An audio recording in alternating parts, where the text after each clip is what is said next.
My name is Cassie. I am 23 years old. I graduated as a qualified nurse this year and was given my first position as a home nurse. My patient was an English gentleman in his early 80s who suffered from Alzheimer's. In the first meeting, the patient was given his record, and from it I could see that he was a convert to the religion of Islam, therefore he was a Muslim. I knew from this that I would need to take into account some modes of treatment that may go against his faith, and therefore try to adapt my care to meet his needs. I bought in some halal meat to cook for him and ensured that there was no pork or alcohol in the premises, as I did some research which showed me that these were forbidden in Islam. My patient was in a very advanced stage of his condition, so many of my colleagues could not understand why I was going through so much effort for him. But I understood that a person who commits to a faith deserves that commitment to be respected, even if they are not in a position to understand. Anyway, after a few weeks with my patient, I began to notice some patterns of movement. At first, I thought it was some copied motions he'd seen someone doing, but I saw him repeat the movement at particular times, morning, afternoon, evening. The movements were to raise his hands, bow, and then put his head to the ground. I could not understand it. He was also repeating sentences in another language. I couldn't figure out what language it was, as his speech was slurred, but I know the same verses were repeated daily. Also, there was something strange. He didn't allow me to feed him with my left hand. Somehow I knew this linked to his religion, but didn't know how. One of my colleagues told me about Paltalk as a place for debates and discussions. As I did not know any Muslims except for my patient, I thought it would be good to speak to someone live and ask questions. I went on the Islam section and entered the room True Message. Here I asked questions regarding the repeated movements and was told that these were the actions of prayer. I did not really believe it until someone posted a link on the Islamic prayer on YouTube. I was shocked. A man who has lost all memory of his children, of his occupation, and could barely eat and drink, was able to remember not only actions of prayer, but verses that were in another language. This was nothing short of incredible, and I knew that this man was devout in his faith, which made me want to learn more in order to care for him the best I could. I came into the Paltalk room as often as I could, and was given a link to read the translation of the Quran and listen to it. The chapter of the bee gave me chills, and I repeated it several times a day.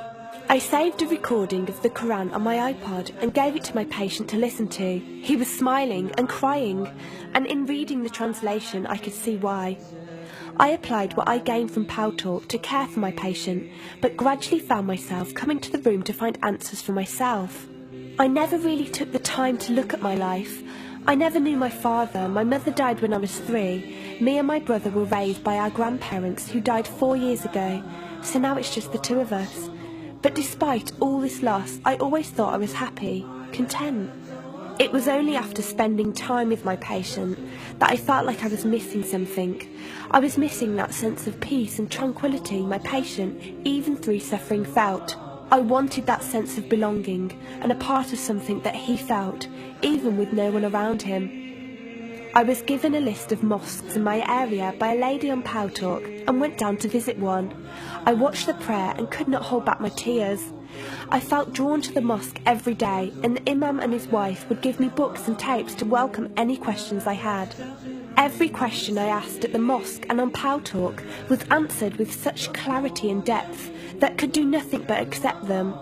I have never practiced a faith, but always believed that there was a God. I just did not know how to worship him. One evening I came onto Paltalk, and one of the speakers on the mic addressed me. He asked me if I have any questions. I said no. He asked if I was happy with the answers I was given. I said yes. He then asked what was stopping me accepting Islam. I could not answer. I went to the mosque to watch the dawn prayer. The imam asked me the same question. I could not answer.